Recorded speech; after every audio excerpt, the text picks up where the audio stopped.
안녕하십니까. 이번은 고대 문화편에서 마지막 단원을 들어갑니다. 여러분 교재를 보면은 02번 건축과 탑이라고 이야기를 하고 있어요. 여기는 단순하게 어떤 문화재는 어떤 특징을 갖고 있었다, 이런 식으로 보시면 될 겁니다. 다음에 이 문화재에 관한 내용은 일반적으로 법원 서기보라든가 교육행정직에서는 사진을 내는 경우가 있습니다. 입시에서는 당연히 사진을 내고요. 한국사 능력시험에서 사진을 냅니다. 그러나 우리가 일반적인 공무원 시험이라고 이야기를 할 때는 사진은 잘 나오지 않는 단원입니다. 공무원 시험에서 사진이 나오는 단원이라고 이야기를 하면 구석기부터 철기까지가 사진이 중심이에요. 나머지는 거의 사진이 안 나옵니다. 그러면 여러분 교재로 들어가서 02 건축과 탑이 등장하네요. 건축, 탑이라고 이야기를 하게 됩니다. 자, 이것을 들어가도록 합시다. 그러면 고구려 건축이라고 이야기를 하는데 제일 처음에 안학궁이 나와 있습니다. 고구려 건축으로서 안학궁이 나와 있다, 이렇게 나오게 되는데 이 안학궁은 장수왕의 남진정책을 보여주고 있는 것이다. 장수왕의 남하정책이에요. 그러면 여기와 관계된 잠깐 정치편으로 들어갑시다. 장수왕의 남하정책과 관련되면서 비석이 하나가 나온 게 있습니다. 무슨 비석? 중온 고구려 비라 그랬고, 시험 문제 지문에 나오는데 고구려 왕이 신라 왕이나 신라 귀족한테 의복을 하사했다.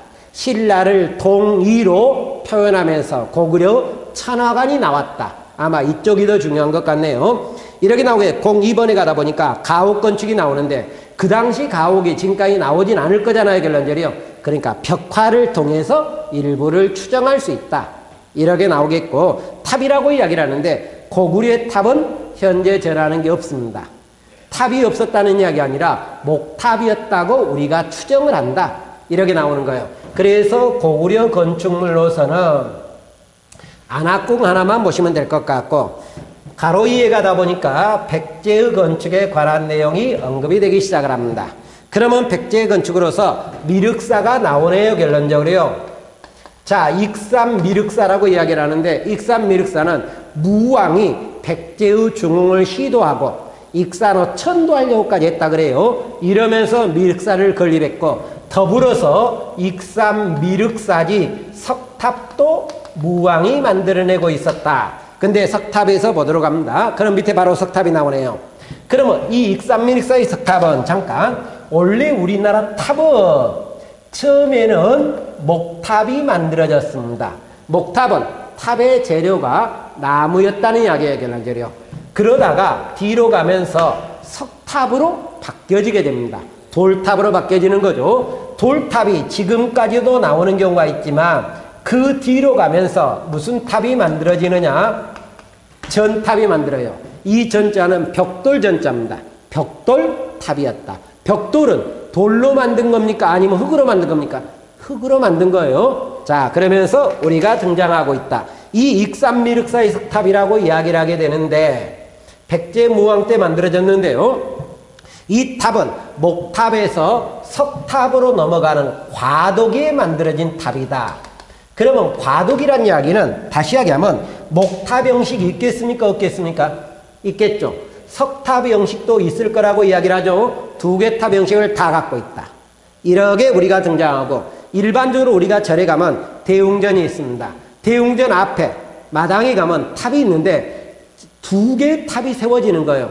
이때 익산미륵사에도 동쪽과 서쪽의 탑이라 해서 동탑과 서탑이 있었다고 이야기를 하는데 동탑은 현재 전하지 않고요. 우리가 말하는 익산미륵사의 석탑은 서탑이라고 이야기를 합니다. 서쪽에 있는 탑이라고 이야기를 하고 있다. 이렇게 나오는데 이 익산미륵사 석탑을 해체 복원하는 과정에 보다 보니까 백제 무왕의 부인이 백제 귀족이었던 사택 집안의 딸이라는 내용이 나오고 있다. 예전에 정치편에서 이야기할 때 서동요가 나름대로 문제점이 제기될 수 있다, 이것이 여기서 나왔던 문건에서 언급을 하고 있다는 거예요. 참고하시면 되겠고, 정림사지 5층 석탑이 등장하네요. 그러면 이 정림사지 5층 석탑이라고 이야기를 하는데 이 탑은 백제의 가장 대표적인 탑입니다. 백제의 대표인 탑으로 등장하게 되는데 이 탑은 백제는 신라와 당나라 연합에 멸망하잖아요. 이때 당나라 군대를 이끌었던 대표적인 사람이 누구라고 이야기를 하냐면 소종방이라고 이야기를 합니다. 소종방이 백제를 멸망하고 나서 내 업적을 기리기 위해서 세웠던 탑이 이 탑입니다. 이렇게 나오겠고, 그러면서 또 신라가 그 밑에 존재하게 됩니다. 그러면 신라라고 이야기를 하는데 사원 건축으로 이야기를 하다 보니까 황룡사가 등장하네요.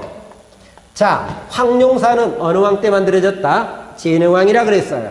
근데 황룡사 9층 목탑은 선덕 여왕이라 그랬습니다. 구분하셔야 됩니다. 이게 경찰직에서 시험 문제 나왔던 문제니까 구분하시면 되겠고, 그러면 황룡사 9층 목탑은 우리가 호국불교라 그랬어요. 그리고 또 하나 어느 침략 때 멸망했다? 고려시대 몽고르 침략 때 멸망했던 탑입니다. 목탑의 결론절이요. 이렇게 나오겠고, 분황사 석탑이 등장하고 있었다. 이렇게 나오게 되는데 이 분황사 석탑은 전탑은 아닌데 전탑 형식을 모방한 탑이에요. 그래서 우리가 뭐라고 이야기를 하냐면 모전석탑이라고 이야기를 합니다. 모방했다 전탑을 석탑이다. 그러니까 모전이니까 기본적으로 무슨 탑? 석탑이에요. 벽돌을 모방한 탑이에요. 그러니까 자, 석탑이니까 돌을 벽돌과 같이로 자르는 거예요. 결론적으로요. 그래서 쌓아놓은 탑이다. 벽돌탑이 아니고 이것은 석탑이다. 그러나 벽돌을 모방했다. 이렇게 우리가 등장하는데 이 탑은 원래 9층이었다고 이야기를 하지만 현재는 몇 층만이 존재한다? 3층만이 존재하고 있었다. 이렇게 나오겠고, 통일신라로 들어가기 시작을 하게 됩니다.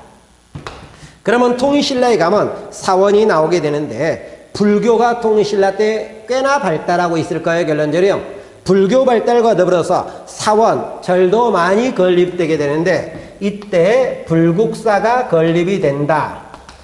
또는 석굴암이 건립이 되고 있었다. 이렇게 우리가 나오네요.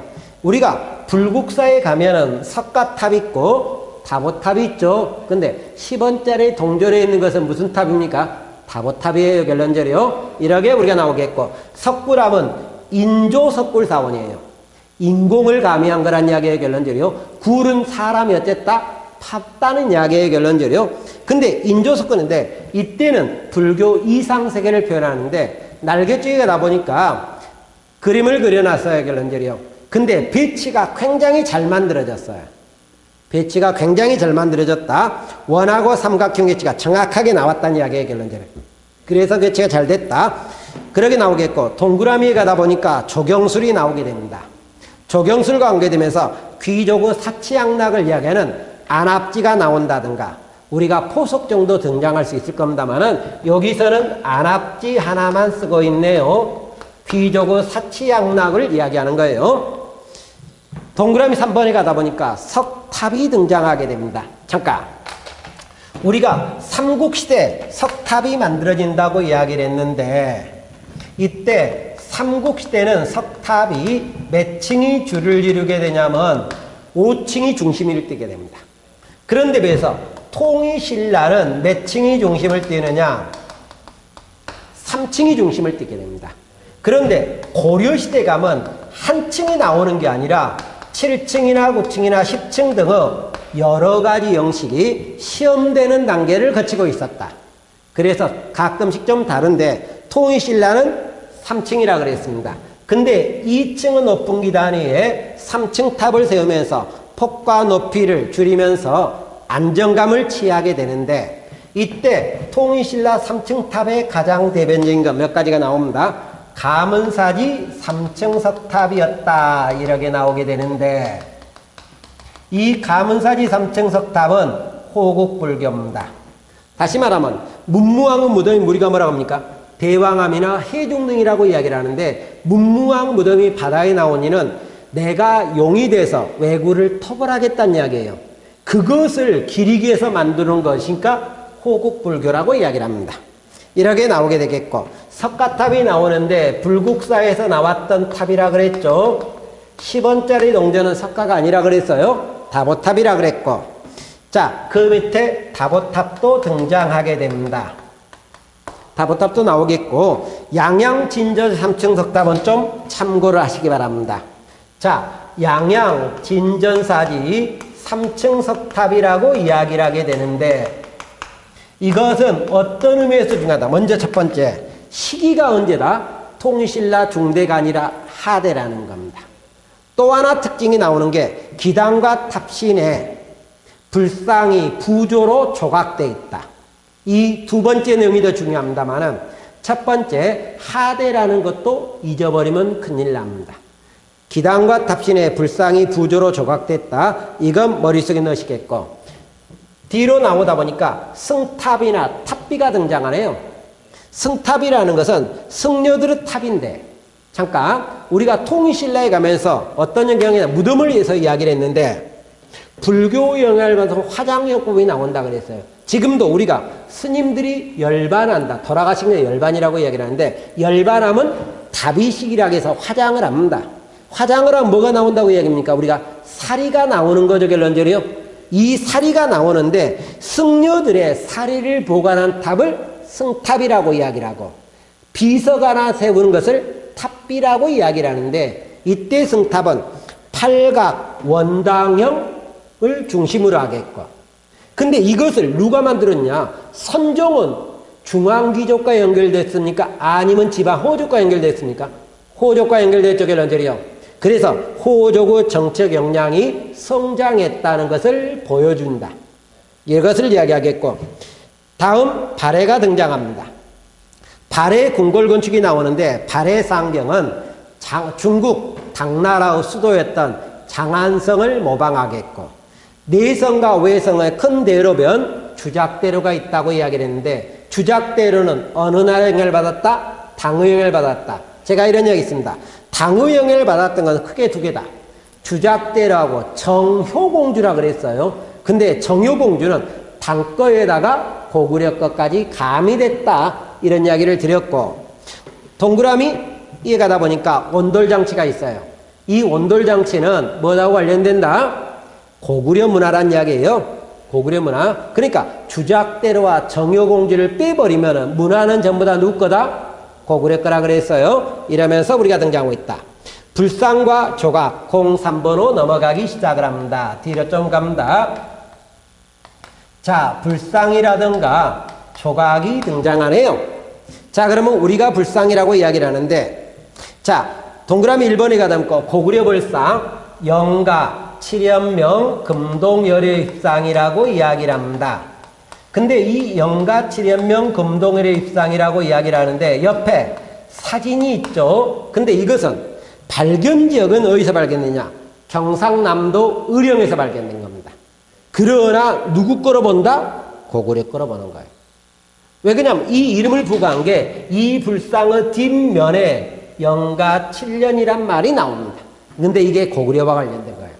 그래 고구려 불상인데, 이 불상은 바로 밑에 보니까 발해의 불상, 어디에 영향을 주고 있다? 이불 병자상에도 커다란 영향을 끼쳤던 것이다. 이렇게 나오겠고, 백제에 가다 보니까 이거 고구려 거지만 백제에 가니까 서산마에 삼존석불이 등장합니다.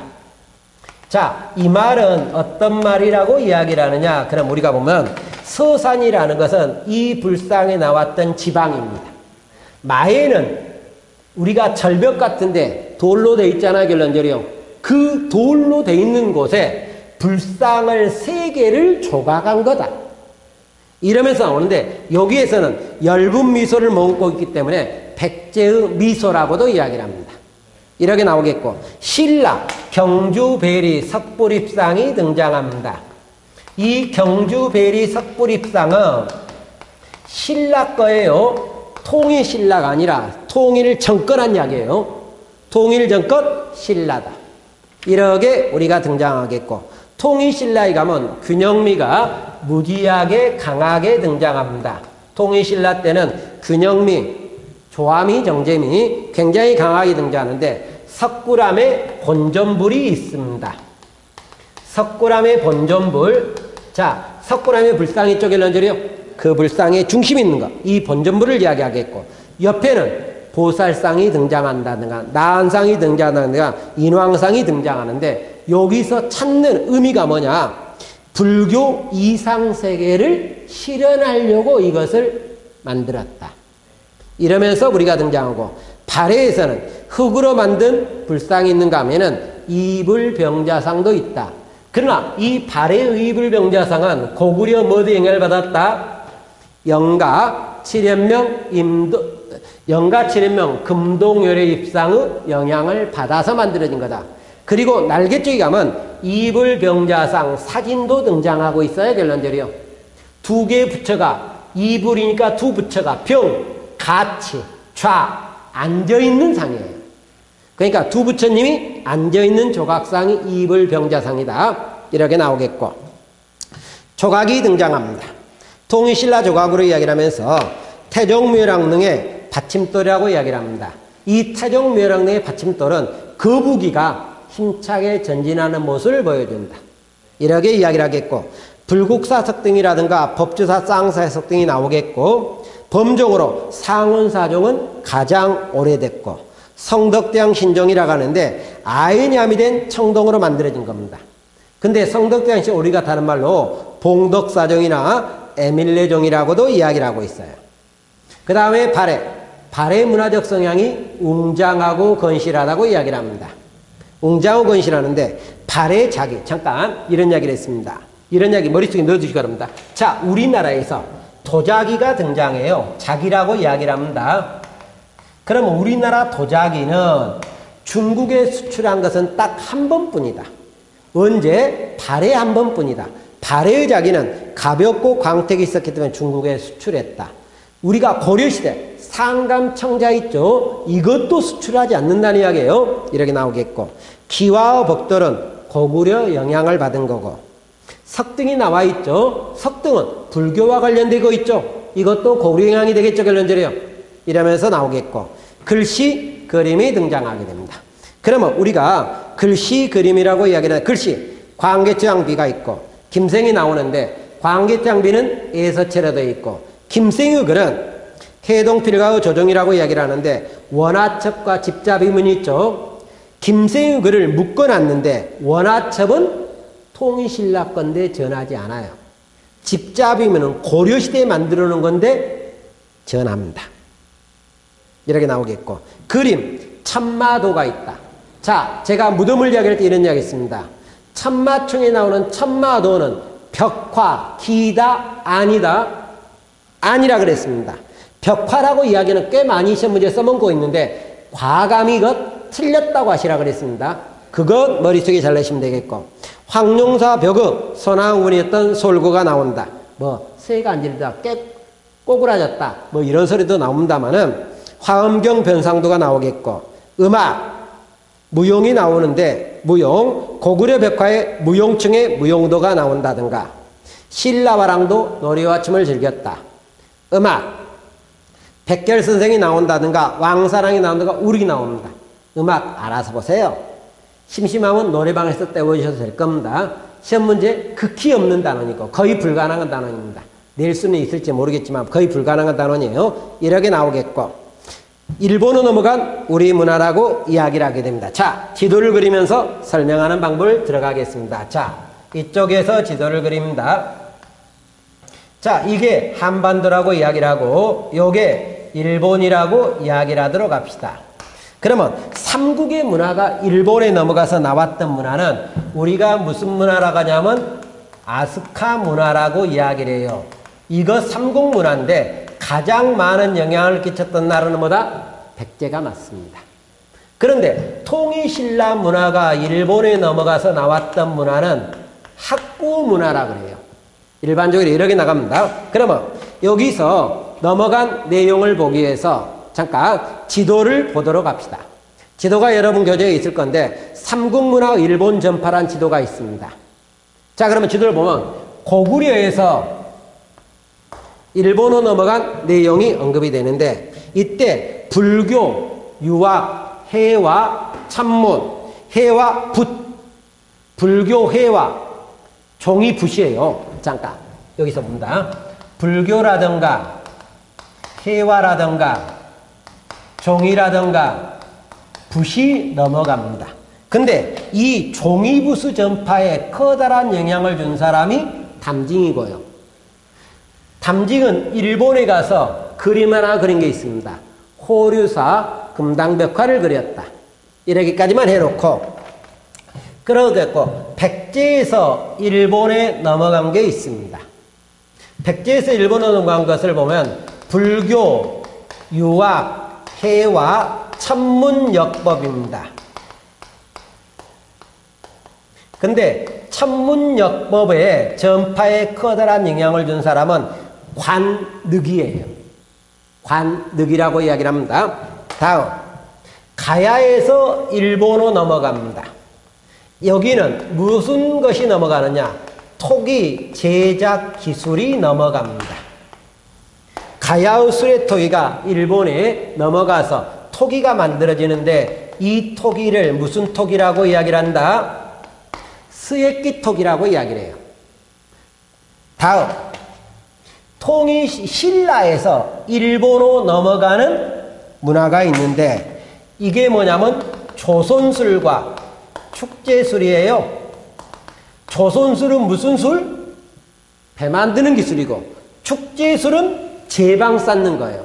그래서 한인의 연못이란 말이 나오게 됩니다. 한인의 연못이 나온다. 그러면 여기서 또다시 이야기합니다. 그러면 우리나라 문화가 일본에 넘어가서 뭐가 나왔다? 일본 문화, 아스카 문화가 나오고 있죠. 근데 거기에서 일본 건과 우리나라가 거의 똑같은 게 하나가 있어요. 두 개가 있어요. 일본에 고구려에서 나왔던 수산리 고분벽화가 있어요. 이 수산리 고분벽화와 똑같은 게 일본에서는 다카마스 고분벽화가 있습니다. 이것은 그림이 거의 똑같아요. 똑같다는 이야기는 우리나라의 영향을 받아서 일본에서 벽화가 만들어졌다 이 말이 되겠죠.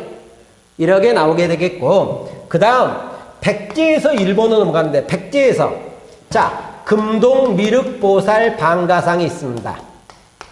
미륵보살 방가상이 있는데 보살님이 의자에 앉아있는 것 같아요. 그러면 한 달에는 무릎에 올리고 있는데 이 그림, 이 조각과 똑같은 게 일본에서도 나와요. 근데 우리나라 것은 금동이에요. 그러니까 동에다가 무엇을 입혔다? 금을 입혔던 건데 일본에서는 목조예요.